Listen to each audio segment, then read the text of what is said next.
ጀነራል ኤዱኬሽን ቤተሰቦች እንዴት ናችሁ? ሰላም ናችሁ ወይ?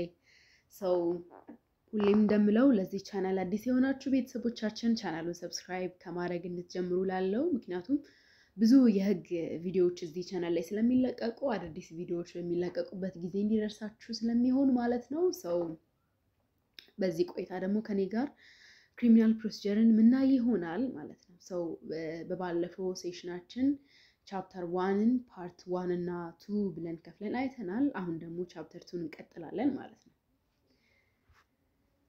እሺ ቻፕተር 2 ሴቲንግ ጀስቲስ ኢን ሞሽን ይላል። እንግዲህ በባለፈው በቻፕተር 1 ላይ ዴፊኒሽን ኦፍ ክሪሚናል ፕሮሲጀርን አየን፣ ፕሪንሲፕሎችን አየን፣ እዛ ላይ የሚያስፈልጉንን አንዳንድ ኤሌመንቶችንም አየን። አሁን ይሄኛው ቻፕተር ደግሞ ሜን የሚባል ቦታ ላይ ደርሰናል ማለት ነው። ምክንያቱም ክሪሚናል ፕሮሲጀራል ኮድ ላይ የተጻፉት ሀሳቦች እንዳለ እነዛ ቱሎች እንዳለ ስራቸውን የሚጀምሩት ከዚህ ከቻፕተር 2 ነው ማለት ነው። ስለዚህ ቻፕተር 2-3 በደንብ ገባችሁ ማለት ኦልሞስት አሪፍ ደረጃ ላይ ደርሳችኋል ማለት ነው። ስለዚህ በደንብ እንድታዳምጡ በደንብ ከኮዳችሁ ጋር በማያያዝ እንድትከታተሉኝ ለማለት እወዳለሁ። ሰው ቻፕተር 2 ሴቲንግ ጀስቲስ ኢን ሞሽን ስታርቲንግ ኢንቨስቲጌሽን ኢን ፕሮሰኪዩሽን ይላል። Setting justice in motion in criminal procedure refers to making the justice machinery starting operating with respect to particular offense. Setting justice in motion ምንለው ነገር ምንድነው? ይሄ ክሪሚናል ፕሮሲጀር ላይ የተጻፉትን ማሽነሪዎች ወይንም ይሄ ፍትህ ማሽነሪ የምንላቸውን ነገሮች ስታርት ወይንም ኦፐሬት እንዲያረጉ የሚደረግበት ፖይንት ነው ማለት ነው። with particular offense። ስለዚህ አንድ ኦፌንስ ተፈጠረ ከዛስ ያ ኦፌንስ ኮሚትድ መሆኑን አወቅን ከዛስ ምንድነው የሚደረገው የሚባለውን ነገር ቀጣይ የሚቀረንን ፕሮሰሶችን ምናይባቸው እንዲሁም ደግሞ ክሪሚናል ፕሮሲጀር ስታርት የሚያደርግበት ስታርቲንግ ፖይንትስ ኦፍ ክሪሚናል ፕሮሲጀር ኮድ ሴቲንግ ጀስቲስ ኢን ሞሽን ነው ማለት ነው። So the justice will be set in motion when citizen reports a criminal act to the police. ስለዚህ ጀስቲስ ኢን ሞሽን ወይም ጀስቲስ ፍትህ ጀመረ የሚባለው ስራውን ጀመረ የሚባለው ሲቲዝኖች ክሪሚናል አክትን ለፖሊስ መፈጠሩን ሪፖርት ሲያደርጉ ነው ማለት ነው። ስለዚህ መጀመሪያ ዩኒት ዋን ላይ በክሪሚናል ፕሮሲጀር ውስጥ አክተሮች አሉ ብለናል። ፖሊስ፣ ጃጅ፣ ፕሮሲኪዩተሮች ምናምን ብለን አስቀምጠን ነበርና ከዛ መሃል በፍትህ ፍለጋ ውስጥ ሂደት ውስጥ የመጀመሪያ ስራው ኢንቨስቲጌት ማድረግ ነው።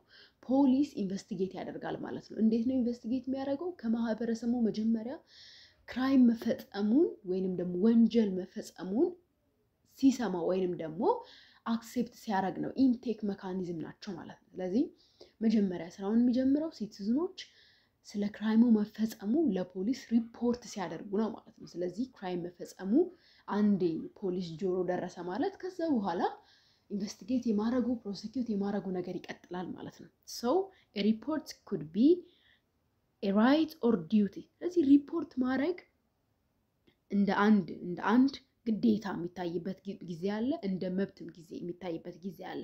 Under normal circumstance reporting is a right። በኖርማል ሰርከምስታንስ ሰዎች ሪፖርት የማድረግ መብት ነው ያላቸው እንጂ ግዴታ የለባቸውም። ግን ኤክሰፕሽናሊ ሪፖርት ዲዩቲ የሚሆንበት ጊዜ ወይንም ደግሞ ሪፖርት ማድረግ ግዴታ የሚሆንበት ጊዜ አለ ማለት ነው። ግን በአጠቃላይ ማህበረሰቡ አንድን የፍትህ አንድ አካል ነው ተብሎ ስለሚታሰብ ወንጀል መፈጸሙን ከሰሙ ወይንም ካዩ ለፖሊስ ሪፖርት የማድረግ መብት አላቸው ማለት ነው። እሺ እንቀጥላለን። There is time where reporting is a duty as per the following provision of criminal code። ስለዚህ ሪፖርት ማድረግ መብት ነው ብለን ከተነሳን ግን ኤክሰፕሽናል ሰርከምስታንሶች አሉ ምንም የሆነበት ሪፖርቲንግ ዲዩቲ የሚሆንበት ማለት ነው። ለምሳሌ አርቲክል 254 ክራይም አጌንስት ዘ ኮንስቲቱሽናል ኦርደር። በክሪሚናል ኮዳችሁ ላይ ሄዳችሁ እዩት። 254 አርቲክል ክራይም አጌንስት ኮንስቲቱሽናል ኦርደር በሚሆኑበት ጊዜ ያንን ድርጊት ወይንም ያንን ወንጀል መፈጸሙን ያየ ሰው ግዴታ ሪፖርት የማድረግ ግዴታ አለበት ማለት ነው። ይሄን ማይረግ ከሆነም ሪፖርት አለማድረግም አንድ ራሱን የቻለ ወንጀል ነው ማለት ነው። ሁለተኛው አርቲክል 335 ይሄንንም ሄዳችሁ ማየት ትችላላችሁ። ክራይምስ ኦፍ ሚውቲኒ ያ ማለት ይሄ ከአመጽ ጋር በተያያዘ አርቲክል 443 ኤኒ ክራይም ፐኒሸብል ባይ ዴዝ ኦፍ ሪግሬስ ኢምፕሪዝመንት ፎር ላይፍ ይሄ እስከ ሞት ፍርድ የሚያደርስ ወይንም ደግሞ እስከ እድሜ ልክ እስራት የሚያሳስሩ ክራይሞች ከሆኑ ማህበረሰቡ ሲቲዝኑ ሶሳይቲው ያየውን ክራይም ግዴታ ሪፖርት የማድረግ ለፖሊስ ሪፖርት የማድረግ ግዴታ አለበት ማለት ነው። ስለዚህ ሪፖርት ሲያደርግ ወንጀል መፈጸሙን በፖሊስ እውቅና ስር ይወድቃል። ከዛ በኋላ ሶሳይቲውን የመጠበቅ ወንጀለኛውን ለፍርድ የማቅረብ እንዲሁም ደግሞ ሶሳይቲውን ፕሮቴክት የማድረግ ስራው ይቀጥላል ማለት ነው። እሺ the question is article 11 of the criminal procedure impose a duty to report while article 448 and 447 of criminal code criminalize false accusation። እሺ በክሪሚናል ፕሮሲጀር ኮዳችሁ ላይ ሄዳችሁ ስታዩ አርቲክል 11 ሰዎች ሪፖርት እንዲያደርጉ መብት ይሰጣል። እሺ አርቲክል 446 እና 47 ኦፍ ክሪሚናል ኮድ ደግሞ ፎልስ አኪዩዜሽን የውሸት ምስክርነት ወይንም የውሸት አይቻለ ብሎ ክራይምን ሄዶ ሪፖርት የማድረግ ነገር ደግሞ ያስቀጣል። አርቲክል 11ችን ምን ይላል? ወንጀሉን ሲፈጸም ያየ ሰው ወይንም ደግሞ ያላየ ሰው ሲባል የሰማ ሰው ሪፖርት እንዲያደርግ ህጉ መብት ይሰጠዋል። እሺ ለምሳሌ አንድ ሰው ክራይም መፈጸሙን ሰማን በል። ለምሳሌ ጎረቤቶቹ ቁጭ ብለው እዚህ ቦታ እኮ የሆነ ሰው እንደዚህ ሲያረጋ አይተናል፣ የሆነ ሰው የከሌን ቤት ሲያቃጥል አይተናል ብሎ ሰማን በል። አንድ ሰው ደግሞ ሪፖርት የማድረግ መብት አለው ብለናል ወይንም ግዴታ አለው ብለናል። ይሄ ሰው ፖሊስ ጋር ሄዶ ጎረቤቶቼ ቁጭ ብለው ሲያወሩ እከሌ የሰውን ቤት እንደዚህ አድርጓል ወይንም ደግሞ እከሌ እንደዚህ አድርጓል እንደዚህ አይነት ወንጀል ፈጽሟል ብሎ ሪፖርት ያደርጋል። ይሄ እውነት ይሁን ውሸት አይታወቅም፣ ምክንያቱም ሪፖርት ያደረገውም ሰው ሰምቶ ነው። ስለዚህ አርቲክል 446 እና 47 ጋር ስንመጣ ደግሞ የውሸት ምስክርነት ወይንም የውሸት ሪፖርት ያስቀጣል ብሎ አስቀምጧል። ይሄንን ነገር እንዴት ነው ሁለቱን አርቲክሎች የምናስታርቀው ሚለው ጋር ስንመጣ ደግሞ አርቲክል 446 እና 47 of criminal code and article 18 of criminal procedure are punishable for only intentional false accusation። ስለዚህ ኮዱ ሲያስተካክለው ምን ያደርገዋል? ኢንቴንሽናል ለሆነ false accusation ብቻ ነው ክሪሚናል ኮዳችን በክሪሚናል ኮድ መሰረት ያ ሰው የሚቀጣው ማለት ነው። ስለዚህ ይሄ ጀስቲስን ኢሞሽን ከማድረግ አንፃር ሶሳይቲውን ከመጠበቅ አንፃር ሰዎች በአሉ የሰሙትን ክራይም በንጹህ ኢንቴንሽን ሄደው ሪፖርት በሚያደርጉበት ጊዜ ያ ሪፖርት ውሸት ሆኖ በሚገኝበት ጊዜ ሰዎች አይቀጡም ማለት ነው። ግን ኢንቴንሽናሊ ሰዎች ሆን ብለው የፖሊስን ስራ ለማስተጓጎል እንዲሁም ጊዜያቸውን ለመፍጀት ወይንም ደግሞ እንዲሁ በሆነ ሚስ ለተጣሉት ሰው ሪቬንጅ ይሆን ዘንድ ዝም ብለው ሪፖርት የሚያደርጉ ከሆነ ይሄ ደግሞ በህግ ፊት ያስቀጣል ማለት ነው። Therefore, if citizens report to the police in the absence of intended false accusation, they will not be punished. ንጹህ ኢንቴንሽን በሌለበት ጊዜ ወይንም ደግሞ ንጹህ ኢንቴንሽን ባለበት ጊዜ ሰዎች አይቀጡም ማለት ነው። በንጹህ ኢንቴንሽን ሪፖርት በሚያደርጉበት ጊዜ ህጋችን አይቀጣቸውም ማለት ነው። The justice will be set in motion in 3 ways. ይሄንን ቦታ በደንብ አቴንሽን ሰጣችሁ እንድታዳምጡ ይፈልጋለሁ። ሴቲንግ ጀስቲስ ኢን ሞሽን የምንላቸው ወይንም ደግሞ ኢንቴክ መካኒዝም ይባላሉ። ሞጁላችሁ ላይ ኢንቴክ የሚደረግበት ክራይም ከሶሳይቲ ወደ ህግ አካላት ወደ ፍትህ አካላት የሚወጣበት ኢንቴክ የሚደረግበት 3 አይነት መንገዶች አሉ። ፎርማል ኮምፕላንት፣ አኪዩዜሽን እና ፍላግራንት ኦፌንስ የሚባላሉ። በዚህ 3ቱ መንገድ ከሶሳይቲው ወንጀሎች ወደ ፖሊስ የሚመጣበት ሂደት ነው ማለት ነው። ወደ ፍርድ አይን የሚመጣበት ሂደት ነው። እሱን በደንብ አንድ ባንድ እናያለን። እሺ የመጀመሪያው ፎርማል ኮምፕላያንት አርቲክል 13 ክሪሚናል ፕሮሲጀራችን ላይ ተቀምጧል። ሄዳችሁ እሱን በደንብ ይዩት። These are offenses punishable only when the victim or his relative lodged complaints to the police። ስለዚህ አንዱ ክራይም መፈጸሙ ፖሊሶች ጆሮ ከሚደርስበት መንገድ ውስጥ አንዱ ፎርማል ኮምፕላያንት ይባላል። ይሄም ቪክቲሙ ሰው ራሱ ወይንም ደግሞ የተጎጁ ቤተሰቦች ዘመዶች አብረው የሚኖሩት ሊሆኑ ይችላሉ። እነሱ ሄደው ይሄ ነገር ፍርድ ፊት ለፊት እንዲቀርብልን እንፈልጋለን ብለው በፍቃዳቸው ኮምፕሌንት ሲያቀርቡ ነው ማለት ነው። ስለዚህ እንደዚህ አይነት ክራይሞች በግልጽ ክሪሚናል ኮዳችን ላይ ተቀምጠዋል። እንደሱ አይነት ክራይም በሚሆኑበት ጊዜ ፖሊስ ሄዶ በራሱ ጣልቃ ገብቶ ያንን ኬዝ መያዝ አይችልም። ወይንም ደግሞ የሆነ ሰው ኖርማል ሰው ከመሬት ተነስቶ ይሄ ኬዝ እኮ እንደዚህ ይሆናል ብሎ ማለት አይችልም። ብቸኛ ይሄን ኬዝ ወደ ፍርድ ማምጣት የሚችሉት ራሱ ቪክቲሙና እንዲሁም የሱ ቤተሰቦች ዘመዶች ናቸው ማለት ነው። ለምሳሌ ሬፕ ካየን የመድፈርን እንትን ካየን ይሄ አሁን ኬዝ ኮምፕላያንት ነው። ኦፌንስ አፖን ኮምፕላያንት ነው። ያ ቤተሰቦቹ ወይንም ደግሞ የተደፈረችው ሴትዬ ወይንም የተደፈረው ሰውዬ እራሱ ወይንም የሱ ቤተሰቦች ብቻ ናቸው ይሄንን ወደ ህግ ፊት ለፊት አምጥተው መክሰስ እንፈልጋለን ሲሉ ብቻ ነው ማለት ነው ስራው የሚጀምረው። ቢኮዝ አርቲክል 1 ኦፍ ክሪሚናል ኮድ ፐብሊክ ፒስ ኤንድ ኦርደር እና ፕራይቬሲ የሚለዋሉ። የመጀመሪያው የክሪሚናል ኮዱ ቻፕተር 1 ላይ እንዳየነው ዋናው የክሪሚናል ኮድ አላማው የሶሳይቲን ፒስ ኤንድ ኦርደር መጠበቅ ነው። በአጠቃላይ ሶሳይቲን ይጎዳል ተብሎ የሚታሰብ ነገር ሲሆን ነው። ግን ኦፌንስ አፖን ኮምፕላያንት የምንላቸው ደግሞ ፕራይቬሲን ነው የሚነኩት። ሞር ኦፍ ፕራይቬሲን ነው የሚነኩት እና ፕራይቬሲን ከማስጠበቅ አንጻር ወይንም ደግሞ የትንሽ ሰው ኢንተረስትን ከመንካት አንጻር ነው የሚያያዘው ማለት ነው። ስለዚህ በአጠቃላይ የሶሳይቲውን ፒስ ኤንድ ኦርደር እንጠብቃለን ስንል ምንን ኮንሲደር በማድረግ ነው? ፕራይቬሲ ራይት ኦፍ ፕራይቬሲን በመጠበቅ ነው ማለት ነው። ለምሳሌ አሁን ቅድም በወሰነው ኤግዛምፕል ላይ አንድ ልጁ የተደፈረችበት ቤተሰብ ሞራላቸው በጣም ይነካል። ህግ ፊት ለፊት አምጥተው ይሄንን ኬዝ ለማስኬድ ላለማስኬድ የራሳቸው የግል ጉዳያቸው ስለሆነ አለማድረግም ይችላሉ፣ ግን ደግሞ ማድረግም ይችላሉ። ስለዚህ ፕራይቬሲንም ከመጠበቅ አንጻር እንደዚህ አይነት ክራይሞች አፖን ኮምፕላያንት ይሆናሉ ማለት ነው። such offenses are considered not against the wider public interest። ስለዚህ እንደዚህ አይነት ወንጀሎች ይሄ ከፐብሊክ ኢንተረስት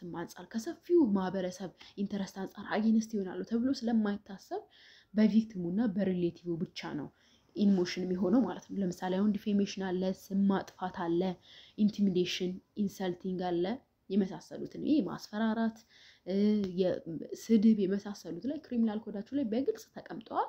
እንደዚህ አይነቶች ክራይሞች ፎርማል ኮምፕላያንት ነው ወደ ጀስቲስ ኢን ሞሽን የሚመጡት ማለት ነው። for such provision the criminal code itself says that they are punishable upon formal compliance. Can the party stop once the investigation started by their agreement? ስለዚህ በእነሱ ነው ፍትህ የሚባለው ነገር የሚጀምረው ካልን ሰዎች በራሳቸው ፍላጎት በፈለጉት ጊዜ በስምምነት ይሄንን እንትን ማቆም ይችላሉ ወይ የሚለውን ነገር አርቲክል 68 ኦፍ ድራፍት ፕሮሲጀራል ኤቪደንስ ሎ አለ፣ እሱ ላይ ተቀምጧል። ስለዚህ ሰዎች አሁን ለምሳሌ ወደ ክስ ካመጡት በኋላ በቤተሰብ በእርቅ እንፈታዋለን ወይንም ደግሞ ይሄንን ነገር ወደሚያስማማን ፖይንት እናመጣዋለን ካሉ ማቆም ይችላሉ ማለት ነው። ስለዚህ ክሱ ይቆምና በሽማግሌዎች ወይንም በአባቶች ወይንም በሃይማኖት መሪዎች ያ ነገር ወደሚስተካከልበት ፖይንት ሊመጣ ይችላል ማለት ነው። ለምሳሌ ወደ አንድ የሰማሁት እንትን አለ፣ ገጠራማ አካባቢ ላይ አንድ ወንድ አንድ ሴትን ከደፈረ አውጥቶ ለፍርድ ከመናገር ይልቅ የሁለቱም ቤተሰቦችን በመነጋገር የነሱም እንግዲህ ፍቃደኝነት ይጨመር አላውቅም፣ ብቻ ግን እነዛ ሁለቱ ሰዎች ወደ ትዳር የሚሄዱበት አይነት ነገር ይፈጠራል እና ምናልባት እንደዚህ አይነት ሜቶዶች በሚኖሩበት ጊዜ እንደዛ ይደረጋል ማለት ነው። ሌላኛው the period of limitation for such offense is 3 months and in no way the victim lodged complaint after 2 years። ስለዚህ ለእንደዚህ አይነት ኮምፕላያንት እንትኖችም period of time limitation ተቀምጧል። 3 months and in no way the victim lodged for complaint after 2 years 3 ወር ጊዜ ተቀምጦላቸዋል። በምንም አይነት መልኩ ከ2 ዓመት በኋላ ይሄን ኬዝ ማምጣት አይቻልም ማለት ነው። ስለዚህ ሰዎች በተለያየ ምክንያት ምናልባትም ቪክቲሙ ታሞ ሊሆን ይችላል ወይ ደግሞ ወደ ፍርድ ሄደው ያን ነገር ፕሮሰሱን ለማስኬድ የማይችሉበት አይነት ሁኔታ ላይ ሊመጡ ይችላሉ። 3 ወር በጣም ትንሽ ስለሚሆን እስከ 2 ዓመት ጊዜ ድረስ ይሆናል ማለት ነው። ስለዚህ ክራይሙ በተፈጠረ እስከ 3 ወር ወይንም ከሰፋ ደግሞ እስከ 2 ዓመት ይሄን ኬዝ ወደ ፍርድ ቤት ማምጣት ይችላሉ ማለት ነው። ፎርሙ ደግሞ አርቲክል 14 ክሪሚናል ፕሮሲጀራል ኮዳችን ላይ እንደተቀመጠው ኢን ራይቲንግ ነው የሚሆነው ማለት ነው። እሺ ሌላኛው ደግሞ accusation for all cases which are out of the private interest the justice is set in motion when the accusation is lodged before a police officer or when the police officer or any other individual witness a flagrant offense። ስለዚህ ቅድም እንግዲህ የተጎዳው ሰው ነው ወደ ፍትህ የሚያቀርበው ወይንም ደግሞ ኬዙን ወደ ፍትህ አካል የሚያመጣው ብለናል። እንደዛ በማይሆንበት ጊዜ ኬዞቹ ኮምፕላያንት በማይሆኑበት ጊዜ ደግሞ በሪፖርትም ሰዎች ሪፖርት በማድረግ ያዩትን ኦፌንስ ሪፖርት በማድረግ ወይንም ደግሞ እጅ ከፍንጅ የተያዙትን ወንጀሎች ለፍትህ በማቅረብ ሴቲንግ ጀስቲስ ኢን ሞሽን ማስጀመር ይቻላል ማለት ነው። ስለዚህ አርቲክል 11 12 እና 15 ላይ ተቀምጧል። አኪዩዜሽን በአጠቃላይ እንዳትረሱ ሰዎች ያዩትን ክራይም የተፈጸመውን ክራይም ወይንም የሰሙትን ክራይም ለፍትህ አካላት ወይንም ለፖሊስ ወይንም ለፍርድ ቤት ሄደው ሪፖርት ሲያደርጉ ነው ማለት ነው። የመጀመሪያው ራሱ ቪክቲሙ ወይንም ቤተሰቦቹ ራሳቸው ሄደው ይሄንን ኬዝ ለፍርድ ማቅረብ እንፈልጋለን ብለው ሲያስቀምጡ ሲሆን እና ሌላው ሰው አሁን ኒውትራል የሆነ ሰው ለምሳሌ እኔ መንገድ ላይ እየሄድኩበት ባለበት ጊዜ ወይንም ደግሞ የሆነ ክራይም መፈጸሙን ሰማውን በልና በራሴ በቃ ይሄ ነገር ሪፖርት መደረግ አለበት፣ ሶሳይቲ መጠበቅ አለበት ብዬ ሪፖርት ሳደርግ ዲስ ሜካኒዝም አኪዜሽን ይባላል ማለት ነው። አርቲክል 11 ላይ አኪዜሽን ኢን ጀነራል ብሏል። ሰዎች ሄደው ሪፖርት ሲያደርጉ ስማቸው ይጻፋል፣ ሪፖርት ያደረገው ሰው አድራሻው ይጻፋል። ምክንያቱም ይሄን ሁሉ የሚደረግበት ጊዜ አት ዘ ኤንድ ኦፍ ዘ ዴይ ውሸት በሚሆንበት ጊዜ ፎልስ አኪዜሽን በሚሆንበት ጊዜ ሰውየው በሰጠን አድራሻና ስም ሄደን በህግ ፊት ማቅረብ እንዳለብን እንዲያስችለን ነው። አርቲክል 12 ላይ ደግሞ ዩናኒመስ አኪዜሽን አንዳንድ ጊዜ ሰዎች ይፈሩና ለራሳቸው ደህንነት በማሰብ ወንጀሉ ለፍርድ መቅረብ አለበት፣ ለፍትህ አካላት መቅረብ አለበት። አዎ ግን ደግሞ ስሙን መጥቀስ ካልፈለገ ሰውየው ማንነቱንና ስሙን ሳይጠቅስ ሪፖርት አድርጎ ብቻ የሚሄድበት አይነት እንትን አለ ማለት ነው። ስለዚህ እንደዚህ በሚሆንበት ጊዜ ዝም ብሎ አይነት ክራይሞች ሳይሆኑ ወደ በኋላ ላይ እናዋለን ህጉ በስነ ስርዓት ያስቀመጣቸው አይነት ክራይሞች አሉ። እንደዛ በሚሆንበት ጊዜ ሰዎች የራሳቸውን ስምና ማንነት ሳይገልጹ ሪፖርት የሚያደርጉበት ነው። ሶስተኛው አኪዜሽን አጌንስት አናውን ኦፌንደር። አንዳንድ ጊዜ ሰውየው ለምሳሌ እየፈጸመ ያለ አይታችሁት ወዲያውኑ ከፊት ለፊታችሁ ተሰወረ እንበል። በዚህን ጊዜ ሪፖርት ማድረግ ትፈልጋላችሁ፣ ግን የሰውየው ማንነት አታውቁትም። እንዲህ በሚሆንበት ጊዜ ሪፖርት በምታደርጉበት ጊዜ ወንጀሉ ተፈጽሟል፣ ግን ሰውየውን ስለማላውቀው ብላችሁ ያያችሁትን የፊት ገጽታ ለምሳሌ አሁን ቀጠን ያለ ረዘም ያለ ነው፣ ቦታው እንደዚህ ነው፣ እንደዚህ ብሎ ሲጠራው ሲጮው ሰምቼ ነበር፣ የፊቱ አቀማመጥ እንደዚህ ነው፣ ፀጉሩ ረጅም ነው አጭር ነው ብላችሁ የሰውየውን ኖርማል የፌስ ኤክስፕሬሽኑ ሊሆን ይችላል ወይንም ደግሞ ይሄ የምናያቸው ፊዚካል ቲንጎችን እንደዛ በማድረግ ሪፖርት ማድረግ ይቻላል ማለት ነው። ግዴታ ሪፖርት የምታደርጉት ሰው ወይንም ወንጀሉ ፈጽሟል ተብሎ የሚታሰበውን ሰው ስም፣ የፋሚሊ ስታተስ፣ ቤተሰቡን አድራሻ ምናምን የማወቅ ግዴታ የለባችሁ ማለት ነው። ፖይንቱ ሶሳይቲውን መጠበቅ፣ ወንጀለኞችን ለፍርድ ከማቅረብ ከማስተማር አንጻር ነው እንጂ ግዴታ ይሄንን ሁሉ ነገር አሟርታችሁ ሪፖርት ማድረግ የለባችሁም ከሚል የህግ ሀሳብ ነው ማለት ነው። ሶስተኛው ደግሞ ፍላግራንት ኦፌንስ ነው። አርቲክል 19 እና 20 ክሪሚናል ኮዳችሁ ላይ በደንብ ተቀምጧል። ይሄ ደግሞ የእጅ ከፍንጅ ወንጀሎች ናቸው። መጀመሪያ ኮምፕሌንት ብለናል፣ ከዛን አኪዜሽን ብለናል። ይሄ ደግሞ ፍላግራንት ኦፌንስ እጅ ከፍንጅ ወንጀሎች ሲያዙና ለፍርድ ሲቀርቡ ይሄ አንዱ ኢንቴክ ሜካኒዝማችን ነው፣ ወይንም ደግሞ የፍትህ ስራ የሚጀምርበት አንዱ ጀስቲስ ሴት ኢን ሞሽን የሚሆንበት አንዱ መንገድ ነው ማለት ነው። ፍላግራንት ኦፌንስ ፐርፌክት አለ፣ ኳሲ ፍላግራንትን አሲሚሌትድ የሚባል አለ። ይሄንን ልዩነታቸውን በደንብ ወቁ። ኤግዚት ኤግዛም ላይም እንደ ምርጫ መልኩ ይመጣል ወይንም ደግሞ በኬዝ ሊመጣ ይችላልና በደንብ ለያቸው።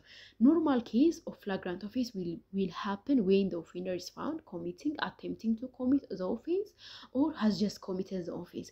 ፍላግራንት ኦፌንስ የሚባሉት ኖርማሊ በሶስት ወይ ሊገለጹ ይችላሉ። አንደኛ ሰውየው እጅ ከፍንጅ እየፈጸመ እያለ ወይንም ደግሞ ለመፈጸም ሙከራ ላይ እያለ ወይንም ደግሞ ከፈጸመ በኋላ እጅ ከፍንጅ ልንል እንችላለን ማለት ነው። አንዳንድ ጊዜ ሰዎች አንድ ሰው እየሰረቀ ያለ ልትይዙ ትችላላችሁ፣ ወይንም ደግሞ ለመስረቅ ቦታውን እያመቻቸ ወይንም ደግሞ ሙከራ እያደረገ ልትይዙ ትችላላችሁ፣ ወይንም ደግሞ አድርጎ ከሮጠ በኋላ ሊያዝ ይችላል ማለት ነው። ስለዚህ ፍላግራንት ኦፌንስ እጅ ከፍንጅ ነው ማለት ነው። ሁለተኛው ደግሞ ኳሲ ፍላግራንት ይባላል። the offender who has escaped is being chased by witness or ይላል።